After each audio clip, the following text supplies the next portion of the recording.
Welcome to Community Conversations. I'm your host, KK Kaneshiro. Among over the 3,000 employees at the Fremont Unified School District, there are many inspirational stories of overcoming obstacles in life, but none more so than Chad Crittenden. Faced with a potentially life-threatening condition, this first-grade teacher at Brier Elementary School met the challenge head-on and has turned his situation into a positive that is helping others in similar circumstances. And joining us today is Mr. Chad Crittenden. And of course, my favorite co-host, Dr. Jim Morris. Thank you so much for being here. Now, to start off, everyone wants to know, how did you get to Brier Elementary? Because most everyone knows your story. So how did you do that? So I just returned to teaching this year after an 11-year hiatus, and I started applying around the Bay Area, and that was one of my interviews, and I was really intrigued by the district, and Julie Williams, the principal at Brier, just really impressed me. I liked serving a diverse community. Welcome. Yeah, We've got that. So yeah, it just was a great fit for me. Good. Okay, now for people who do not know your story, can you start, you grew up in Half Moon Bay. From there you did what? I graduated from Half Moon Bay High School, went on to College of San Mateo, and during high school I learned Spanish, played soccer. My Spanish coach was a soccer coach. Went to UC Davis and majored in international relations and minored in Spanish. And after graduation, just got a summer job as a daycare professional. Then went on to do a after-school tutoring program the following school year. And then the next school year ran my own tutoring program, and shortly after got an offer from National Hispanic University to pursue my teaching credential. And that's in San Jose. Okay. Yeah, so I got a bilingual credential while teaching during the day. I was going to school at night, and those were some long days for sure. I bet. And then you got an internship at San Salvador, right? Actually, I was still working on my credential at San Jose, at National Hispanic University in San Jose. And I went to a job fair in Carmel, there's these international job fairs. They offer international teaching positions for U.S. curriculum.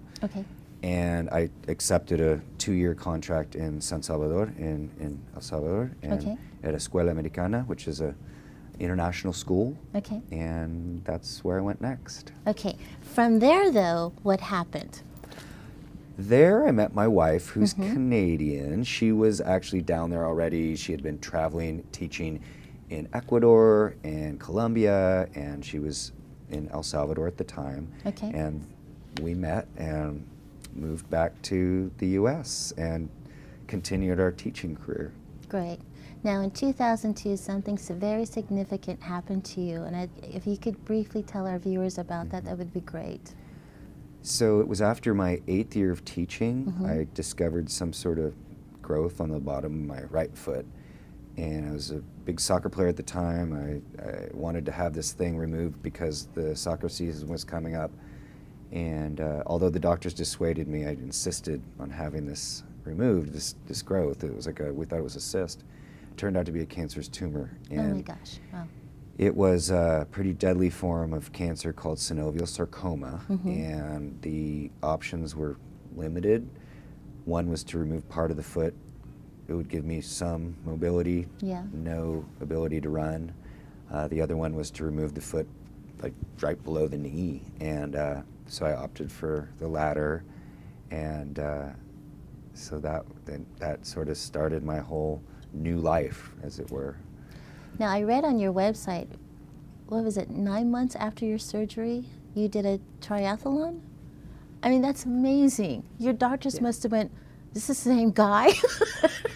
Well, I was fortunate there was a planned operation. So lots of amputees have traumatic injuries. So it's a car accident, motorcycle, or like dozens of men and women I've met from coming back from Iraq and Afghanistan. They have a longer recovery, and so there's a lot of, with trauma, there's just more complication. So I was lucky enough to have a pretty quick recovery and got back into something that I enjoyed before, which was triathlon. it wasn't easy, the first Right. one. I wasn't completely recovered, but I just wanted to kind of get back on the horse and do it. And once I kind of proved to myself that I could get back into athletics, then it felt like, I can do whatever I wanted to do athletically after that. Nice. Now, are you still playing soccer? Not now. Okay. Now I'm kind of past my prime, as it were. But I did get back into soccer. Interestingly, that was one of the goals that I had set for myself early on. It seemed completely unrealistic to get back in. It's certainly the level that I was playing at that time. Okay. But a good friend of mine from El Salvador, we played together in El Salvador. He's a teacher too. He encouraged me. He said, let's go out for this team. It's an indoor soccer team. So I had long sweats on, and the other team members didn't know. I tried out for the team. I made the team, but I kept wearing sweats, and everyone wondered what was the deal. And after 3 or 4 games, this is after Survivor, I had to reveal this because these are my teammates, and I did. And it was kind of bizarre because I had to wear the sweats in just a very practical way so that they weren't judging. Yeah. But it seemed kind of contrived because I had done that before in another. Did they treat you differently after you showed them? They did, and it wasn't outwardly, Okay. but I just know the soccer field well enough to know how it was. Because once it's revealed, then people completely revert back to their preconceived notions, and they really feel like, well, there's no way that he could really play, or that he's not going to get that pass because there's other people that are open that may be better than him. Even though I was able to prove myself as someone who was a decent soccer player, I've scored a goal before I revealed it, and that was what made me feel like I could reveal that at that point. But it's interesting. That's a whole other sort of psychological study in itself. But I think what's interesting about Chad's story, I mean, you really think about the number of teachers that we have in our school district, and each of them, a parent or a community member may walk into the classroom and see a teacher, and yet every one of them has a story to tell. And this is a man who's taken his personal life experiences and used it to help children accept who they are, help them to see what it takes to overcome obstacles and what happens to you in life. I mean, that's what makes an inspirational, memorable Absolutely. teacher for children. Yeah. And I think that's one of the things that Mrs. Williams, his principal, is constantly bragging about, is that gift of helping children accept themselves and accept others, and realize that sometimes things happen to you in life that you weren't quite ready for. Right. And yet that personal value and characteristic of perseverance can help you overcome a lot that you never thought you had the strength to do. Now, when you start a new year at Brier Elementary, do your kids know already, or are they curious, or do they ever find out, or are you open about it, or how do you do this? So it's tricky because I don't want to start the first day by showing up with shorts, and it's the same sort of thing at a different level with the preconceived notions with kids, because with the little ones, so I'm teaching first grade, and so they would really feel intimidated and kind of scared by this. So I'm just the regular teacher without that for several days until, well, maybe not several days, it was probably the second day, and we had really already established, rapport. And then I said, okay, I have something to show you guys, and I kind of really, I don't really build it up, but I certainly sort of pre-teach, if you will, before revealing it, and they are really surprised. And the littler ones have so many interesting questions. It's really, really interesting, the questions you get. And such as? Where's your foot? Oh. And so I used to say, so I had there was something wrong with my foot, and we had to have it removed so it didn't make the rest of my body sick. And that's not enough. They say, oh, it's not. Well, where's your foot? Like, I didn't answer the question. So the little ones, it's in a box. They cognitively, they want to know, they want to complete, where did it go? Yeah. So I, at one point, made up this, so this one kid came out, after getting that several times, this one little kid, this is in my old school in San Leandro, he said, where's your foot? And he is missing a couple teeth. He's a first grader. And I said, well, where's your teeth? And he told me about the tooth fairy and all, and I said, well, similar thing. One day my foot came loose. I said it was really wiggly, and it wouldn't come off, and finally it did fall off. And I said, same thing. Like I put it under my pillow. And, Oh, good. Yeah. Because he could relate to that. Yeah. And he had already told me about the tooth fairy and all what Okay. happened with him. I said I put it on my pillow, and sure enough, next day I woke up, there's a huge stack of cash there. It's like he's thinking like there's a corresponding Yeah. money per body part. So it was But funny. so you've learned this personal through getting back into running, and I mean, you just had this personal drive not to let things stop you. But I think the most fascinating part of the story is then you took on this next new adventure. Yes. Which Tell will- us about the next thing you decided. I'm a brave guy.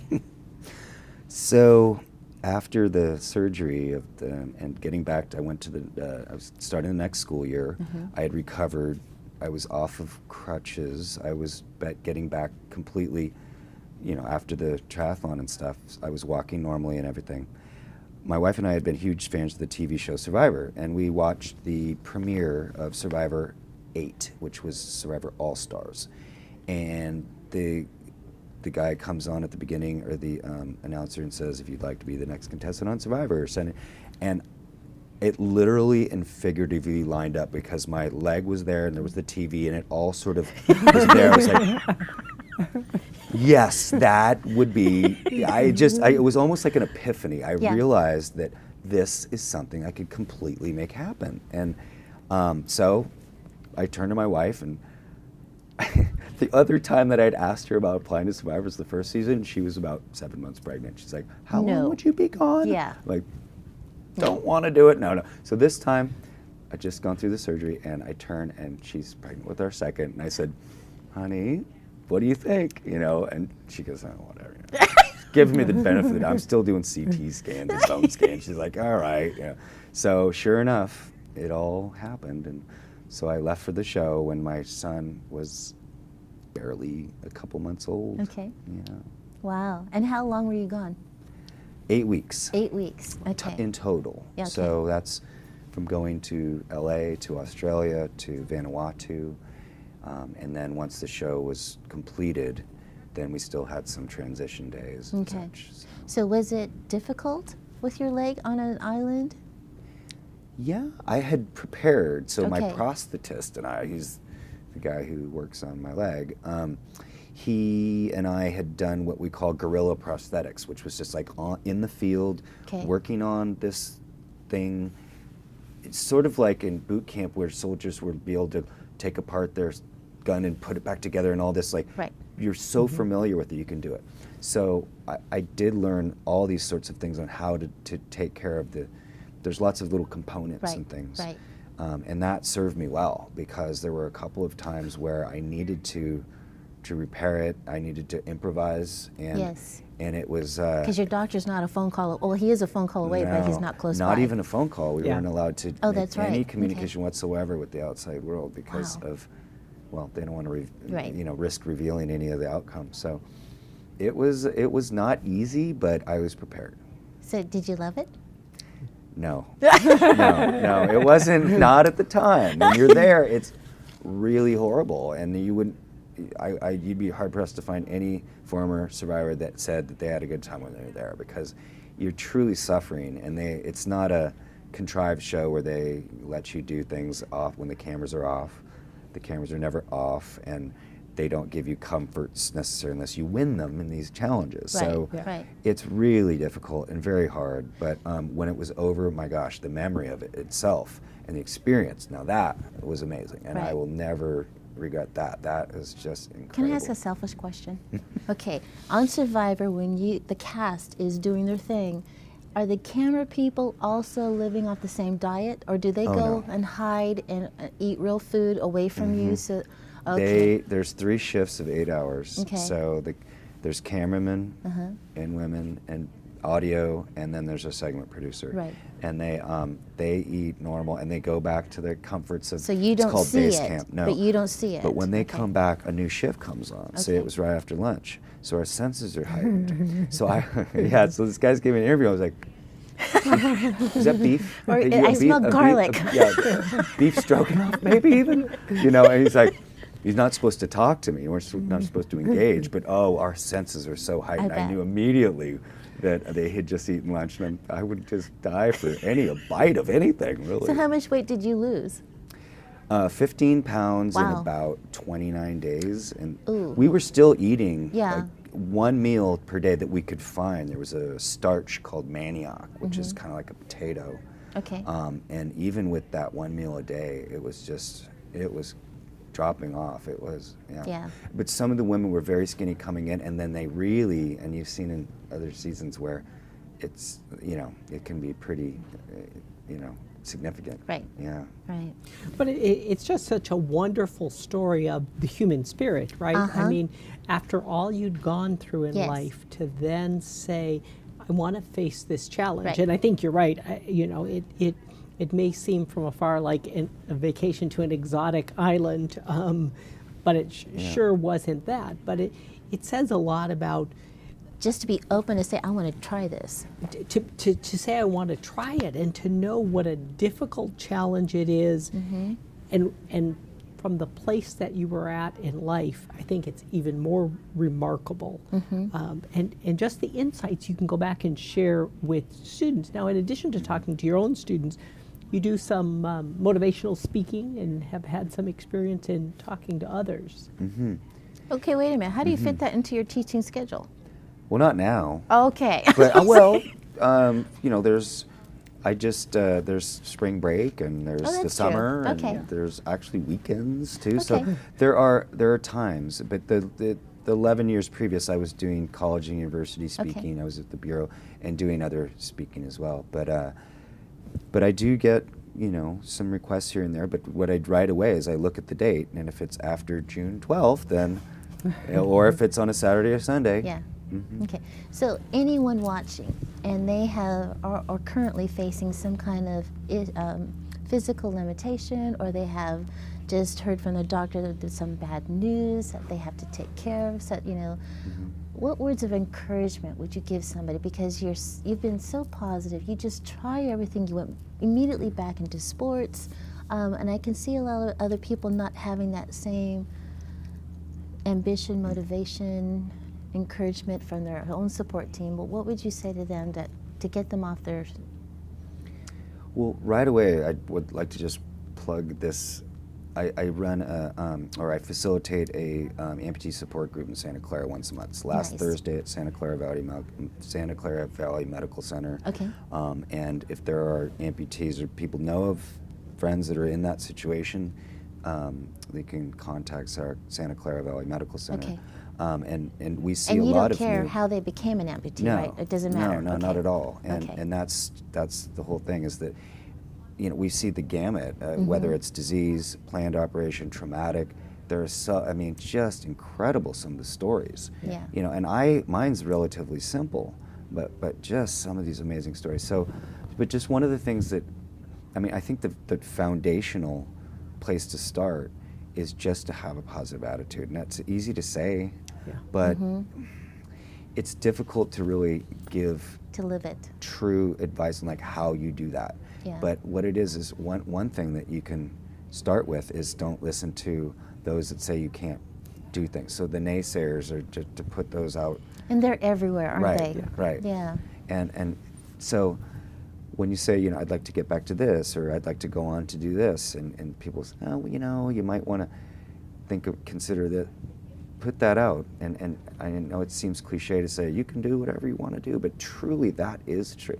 Cliches are cliches for a reason. They're true, and because they're used so much. Right. And it is true. If you really, truly want to do something, then you put your mind to it that way, and if you see it happening, then you just work at it and stay positive. Always follow your heart, no matter what your situation. That's right. That's right. Okay. Right. I want to thank you so much for being on the show. It's been inspiring, not us to us, but I'm sure to our viewers. Thank you so much. We wish you the best of luck, and I know you'll succeed here. It's my pleasure. Thank you And so we much for love having having me. you here at the Fremont Unified School District. Dr. Jim Morris, thanks for being here. Thank you. From everyone here at Community Conversations, we appreciate you watching, and we'll see you next time. Thank you.